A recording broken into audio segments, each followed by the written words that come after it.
What's up, everyone? It's the end of 2021, which means it's list time. It's time to gather up my top 30 favorite albums of the year and put them out there so that you can get as much joy out of these albums as I did. I'm going to try to keep things brief and functional and not go on and on about every album on the list. And a final word, this list is not my forever list. In the future, I'm sure I will change my mind about the positions that a lot of these albums hold, and I'm sure I'll discover new great albums from 2021 that probably deserve to be on the list, and that's okay.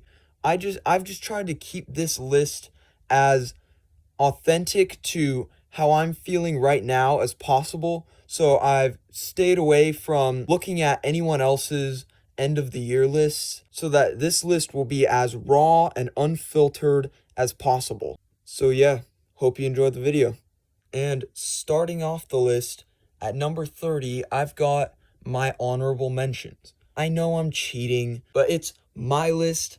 I get to make the rules. So number 30 is going to be a shout out to a few albums that I liked this year, but that didn't quite make it onto the list. Starting with Billie Eilish, Happier Than Ever.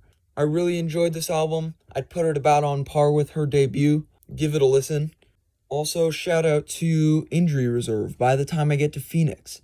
An album that is so insane, experimental, and out there, I don't think I was quite ready for it. I'm sure it'll grow on me over time, but for now, it goes in the honorable mentions category. You should definitely give it a listen.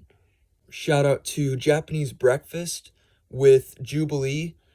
Really solid album. Give it a listen.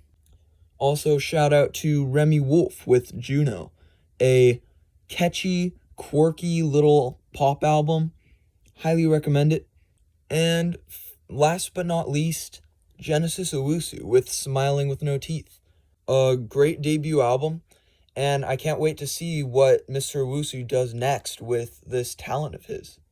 So on to the main list, starting with number 29, Weezer with their time capsule of 2021, OK Human. A fun and timely album, highly recommend it. At number 28, I've got the metal band The Lion's Daughter with their album Skin Show, which blends metal music with synth music to brilliant effect.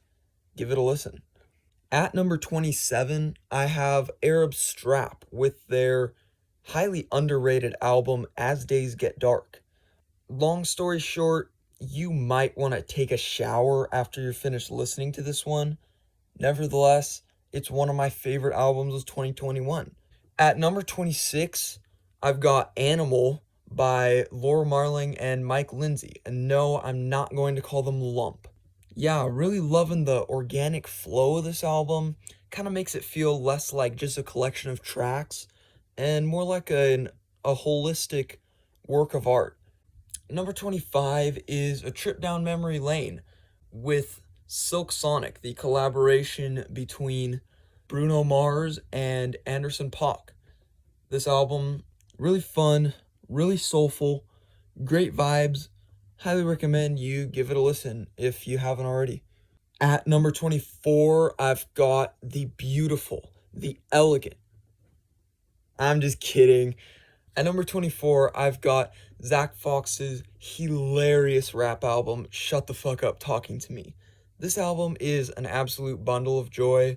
Give it a listen. At number 23 is the indie folk duo Low coming together for a very strange album. That's all I'm going to say. At number 22, I've got Lorraine with her neo-soul sound collage, Fatigue. This thing is really experimental, really out there, but also really beautiful. Give it a listen. I'll be honest, I'm not a big fan of this new wave of abstract hip-hop that's hitting the underground right now, but what I am a big fan of is my number 21 pick, Wiki's abstract hip-hop album, Half God. And if you want to find out how he's managed to make an abstract hip-hop album that I love, Go check it out. And at number 20, I've got Tyler the Creator, who, after shooting for the stars on his last album, Igor, is now going back to the basics on this new one, Call Me By Your Name. Call Me By Your Name? Where the fuck did that come from? That's not what it's called. On this new album, Call Me If You Get Lost. This is just a lush, well-produced hip-hop album that gives me good vibes, and I recommend you vibe out with it too. At number 19, I've got Little Simz, Sometimes I Might Be Introvert. A fantastic rap album with some extravagant, soulful production and really introspective bars from Little Simz. Fantastic album. Give it a listen. At number 18, I've got Stand For Myself by Yola, an album that effortlessly blends country, soul, and gospel and emerges victorious. Highly recommend this thing. Now, I'm not a big fan of classical music. I really don't care for jazz that much, and I don't listen to much electronic music. But somehow, these three genres are fused on my number 17 pick, Promises, a collaboration between Floating Points, saxophonist Pharaoh and the London Symphony Orchestra. It's less of an album and more of an actual piece of music where each track is a movement in the overall piece. It's interesting in that it's built on a single musical motif, and throughout the course of the piece, new musical elements just kind of flow in and flow out, making it a really entrancing little experience. At number 16, I've got the album Welfare Jazz by the post-punk band Viagra Boys. This thing manages to be really gritty, have a lot of attitude, and yet also have a positive message in the end. I'm just loving the hell out of this thing. Give it a listen. And at number 15, JPEGMAFIA is sounding as forward-thinking and as stylistically all over the place as ever on his newest LP. Yeah, this one's really good. It's my rap album of the year. And also, shout out to the other album he released this year, EP2. Give them both a spin. At number 14, I have Panopticon with his beautiful black metal album, And Again Into the Light. This is easily the most emotionally intense experience I've had with music all year. There were points in this album where I wanted to turn it off because I just wasn't sure I wanted to experience the emotions that it was stirring up in me. But ultimately, this is not a depressing album. This is a hopeful album, and it's my metal album of the year. Like I said before, I'm not a big fan of electronic or EDM music, but at number 13, I've got Porter Robinson with my electronic album of the year, Nurture. This thing is so hopeful, vibrant, full of life. I just had to put it on this list. Give it a listen if you're ever feeling sad. And a total 180 from that on my number 12 pick, which is Backwash with the dark, the brooding, the brutal I Lie Here Buried With My Rings and My Dresses.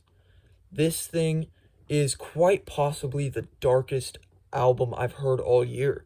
It explores themes of mental illness, drug addiction, even suicide. It's not a comfortable listen, but it is a powerful one, and I highly recommend it. And speaking of abrasive, last year I was introduced to the band Black Dresses with their album Peaceful as Hell, and I did see a lot of potential in it, but I didn't really enjoy the album. Then this year, they released their album Forever in Your Heart, which is my number 11 pick because I feel like it's an improvement on Peaceful as Hell in every way. It's harder, noisier, but also catchier and groovier. Yeah, I really love this new Black Dresses album. Yep, so now we're moving into the top 10. The top 10-ity 10, and yeah, I love everything on this list, but these top 10 are really something special to me. the must-listens of 2021. They are awesome. They are fantastic.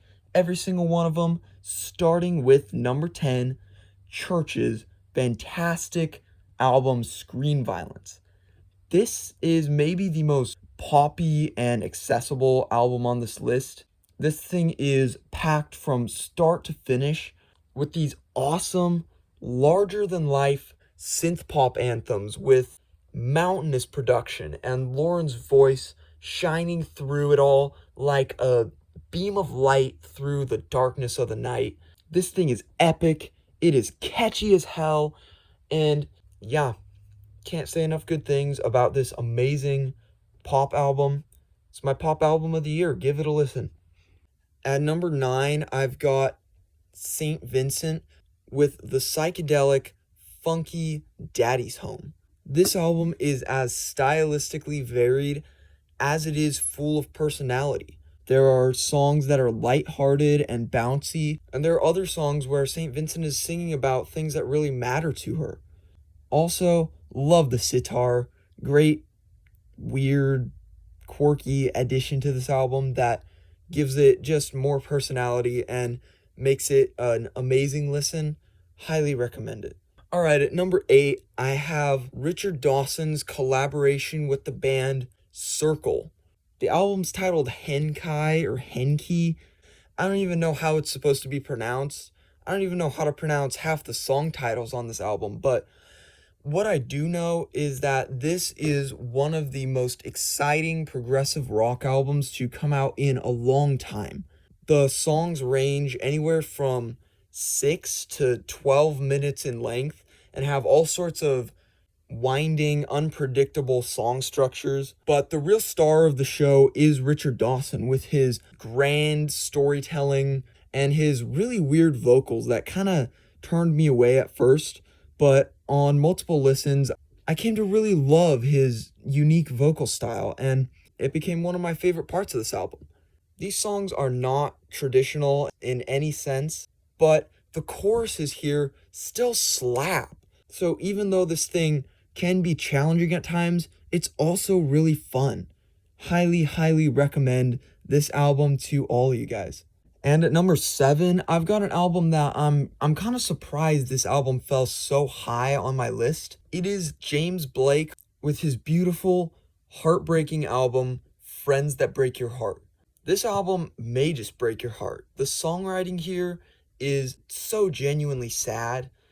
There's this coldness, but also this beauty to all the music and the dissonance and the harmonies here. I'd compare it to laying on cold cement while watching a rose bloom. It's really beautiful, really an amazing experience. A lot of fantastic ballads. Best breakup album of the year. Sorry Not Sorry, Adele. Loving this one. Highly, highly recommend you give this one a listen. In my number 6 spot, I have another kind of sad album, and that is Carnage by Nick Cave and Warren Ellis. This album takes the sound that Nick Cave and the Bad Seeds have been working with over the last decade, and in my opinion, totally blows it out of the water and improves upon it in so many ways. It's quite remarkable. To start, this album has a ton of diversity in the types of songs that are here. I mean, there are driving rock cuts, there are abstract indie cuts, there's even a piano ballad in the track list. I mean, this album has so much more diversity than a lot of the stuff they were doing before. Plus, Nick Cave brings a whole new level of charisma to his vocals and the poetry here. God, sometimes it's even more evocative than the music. Yeah, this album is just gorgeous, and I highly recommend you experience it. At number 5, I've got maybe the quietest and most understated album on this list, A Beginner's Mind by Sufjan Stevens and Angelo D'Agostino. This album manages to be so quiet and subtle, and yet also have this epic quality to it, like I'm watching Greek mythology involving gods and monsters unfold before my ears.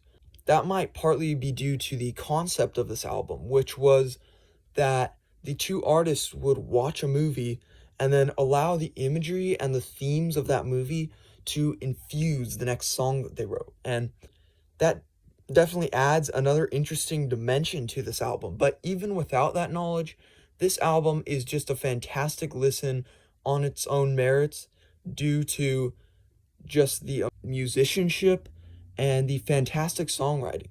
I absolutely love this album. At number 4, I've got one of the most exciting debut albums of all time, Black Country New Road with For the First Time. Most bands don't even reach this level of quality after 10 or 20 years of being in the game. And these guys are this good out the gate. I can't even imagine where they're going to be in 5 years or 10 years. This album is so exciting, so forward-thinking, so unique, so immaculately crafted. It just makes me thrilled for the future of experimental rock. Highly, highly recommend you give a listen to this album. It's a pretty big deal already. I just had to put them up here because they made one of the finest albums of the year. At number 3, I've got Turnstile with their rip-roaring hardcore punk album, Glow On. There's nothing particularly crazy or experimental going on here, just good old great musicianship. The bass lines are gnarly, the drums are so punchy, and they lock into these grooves that are just so irresistible, I just can't resist. And the guitars absolutely shred on this album, but not in a way that's abrasive or hard to listen to like metal. There's just a cleanness to everything on this album to where like it could be your kiddo's first introduction to hardcore punk. The band then takes these traditional elements and mixes it with these shimmering, pillowy synth arpeggios to create a really unique experience. The album clocks in at just over 30 minutes, but it makes every second count. It's a really great time, and it's my rock album of the year. And at number 2, I've got the one, the only Lingua Ignota with her album Sinner Get Ready. I'm not even going to try to describe the sound of this album because if you've never listened to Lingua Ignota before, you're not even going to understand what I'm trying to describe anyway. In 2019, she released her noisy, metallic masterpiece, Caligula. It was great. It was one of my favorite albums of the 2010s. And yet somehow on this album, I feel like Lingua Ignota has managed to top herself again. This album is definitely a lot less harsh than Caligula, but it's still every bit as unsettling. She leans a lot into folk music here, while still keeping that crushing quality that makes Lingua Ignota Lingua Ignota.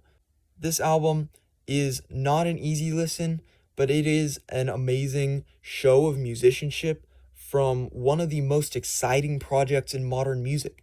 And in my number 1 spot, my album of the year, I had to give it to Spelling with her masterpiece, The Turning Wheel. Where did this album come from? Like, seriously, where did this come from? Spelling was doing some decent music in the past, but this album kind of feels like it came out of nowhere. It's so big, so extravagant, so ambitious, unpredictable. I feel like on this album, I'm just being guided on a tour through the enchanted forest. Like I'm a child discovering the world around me for the first time and being surprised and delighted by all the subtle nuances of the world around me. I'm gonna have to stop short of doing an entire review of this album on the spot because I'm definitely going to be doing a video in the future talking all about why this album is nearly perfect. It is a masterpiece. It is absolutely, without a doubt, my favorite album of 2021 and the best album of this new 2020 decade. Give this thing a listen. If you didn't like it the first time, that's okay. Go back, listen to it again. Trust me, There is so much beauty and wonder in this album. It's really hard to describe. You just have to experience this album for yourself. So yeah, that's my album of the year. And that brings my list to a close. But what I'd really like to know is, what are your favorite albums of 2021? If you disagree with me, feel free to complain about it in the comments. And I hope you guys all had a wonderful 2021. If you didn't, hopefully 2022 will be the best year of your lives as well. So with that said, I will see you in the next video in the new year.